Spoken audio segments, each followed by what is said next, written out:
Siguiendo con nuestra serie de videos sobre diagnóstico con pinza amperimétrica, otro de los componentes que podemos medir y diagnosticar es el inyector. En realidad cualquier componente se puede diagnosticar, se puede medir con pinza amperimétrica, cualquier circuito eléctrico o electrónico.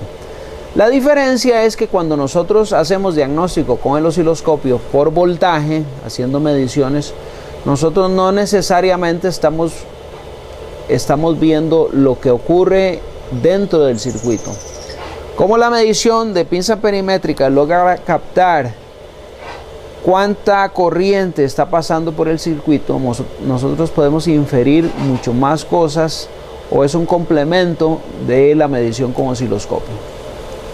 Entonces recordemos, muy importante siempre hacer nuestra calibración a cero, hacer la calibración a cero, 3 segundos el botón de calibración de acuerdo a la pinza amperimétrica que tú tengas. En este caso es un botón de color azul, y la selección que hacemos también del rango. En este caso vamos a medir amperajes bajos, ponemos una selección de 20 amperios y una equivalencia de 100 milivoltios por amperio. Entonces vamos a colocarlo abrazando la alimentación del inyector y luego pasamos al computador.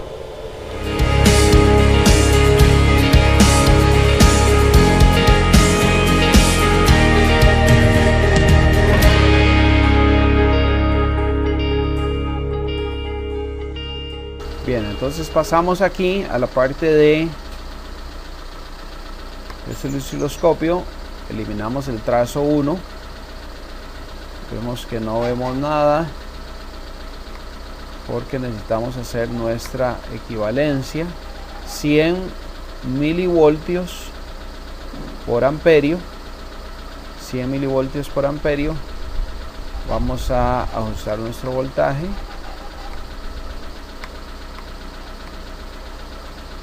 y vamos a ajustar nuestro disparo también para ver la señal. Muy bien, ahora también ajustaríamos el retardo del disparo, que no aparezca ahí sino que aparezca en el centro, y ahora sí podríamos hacer nuestro análisis de corriente. Esta es una forma individualmente en cada inyector donde podemos ver la onda individual, pero nosotros también podríamos poner la pinza perimétrica en lo que es el relevador principal. Entonces esto nos daría obviamente las 4 señales de los 4 inyectores y podríamos hacer comparaciones entre los 4 inyectores. Entonces vamos a hacerlo para hacer el análisis también. Vemos que antes de pasar a eso, quiero hacer algo. Quiero sacar aquí quiero congelar un momento en pantalla.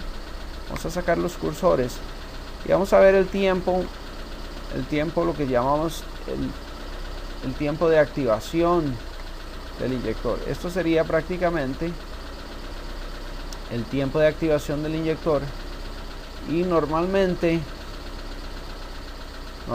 este tiempo anda en el orden de los 3 milisegundos, 2 milisegundos. Para este caso tenemos un tiempo de 1 milisegundo. Probablemente este es un vehículo muy económico y entonces tiene un tiempo de una apertura del inyector muy baja. Vamos también a aprovechar y acelerarlo. Vamos a acelerarlo. Vamos a hacer aceleraciones y vemos aquí como cuando lo aceleramos.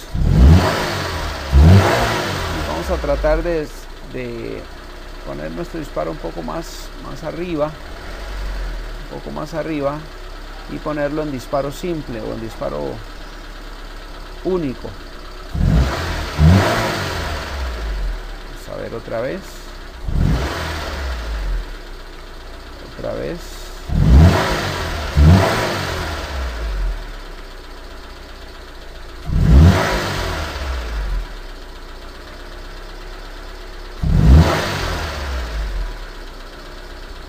Voy a tratar de pararlo, más bien quiero congelarlo cuando está el tiempo.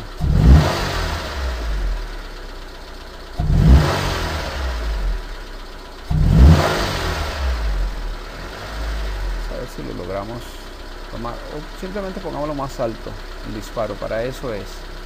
La idea es que nosotros podamos, cuando ocurre un evento de esos, el osciloscopio automáticamente nos congela la señal. Ahí está, ¿lo ven? Muy fácil, porque vimos hasta dónde llegaba más o menos la señal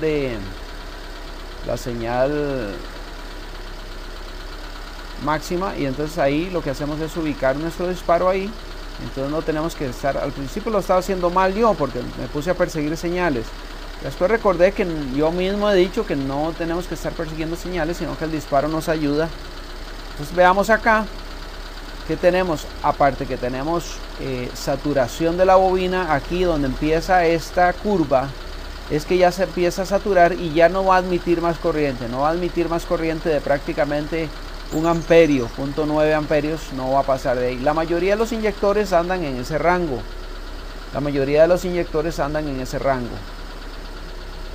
y veamos aquí el tiempo, tenemos aproximadamente 2.3 milisegundos.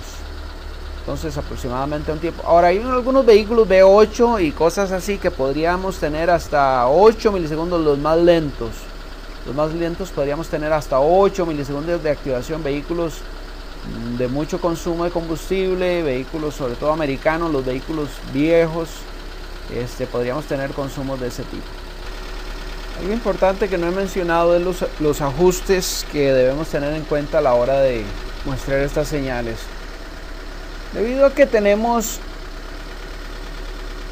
una gran cantidad de contaminación electromagnética, nosotros podemos hacer uso, por ejemplo en este osciloscopio, acá vemos que podemos hacer uso de los filtros. Los filtros son importantes para ayudarnos a limpiar nuestra señal y hacer una medición mucho más precisa. Por ejemplo, aquí vamos a ir eliminando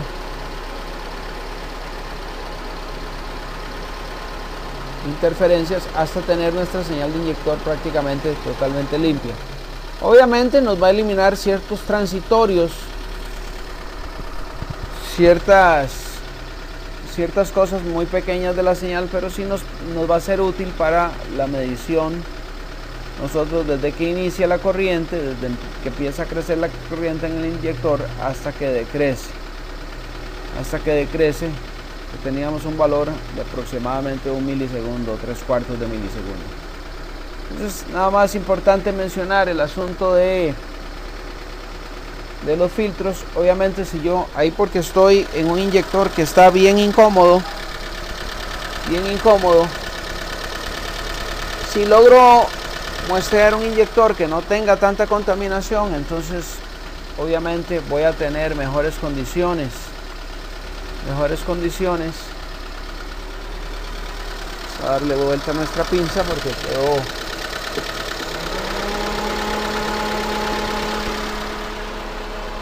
Como puedes ver, si volvemos la pinza, se va a producir simplemente una inversión de la corriente. Veamos la diferencia entre la señal tomada sin filtros o con filtro paso alto, y si vamos eliminando las frecuencias altas. Aquí estaríamos con un filtro paso bajo, es decir, que va a permitir que pasen las frecuencias bajas, pero no va a permitir que pasen las frecuencias altas. Podríamos dejarlo así para poder ver la parte del pecho de paloma, que es la saturación de la bobina del relevador. Creo que esto es todo. Simplemente es para tener una mejor idea de qué recursos podríamos usar con el osciloscopio y el diagnóstico que podríamos hacer usando pinza perimétrica. Obviamente no hay, como te decía, un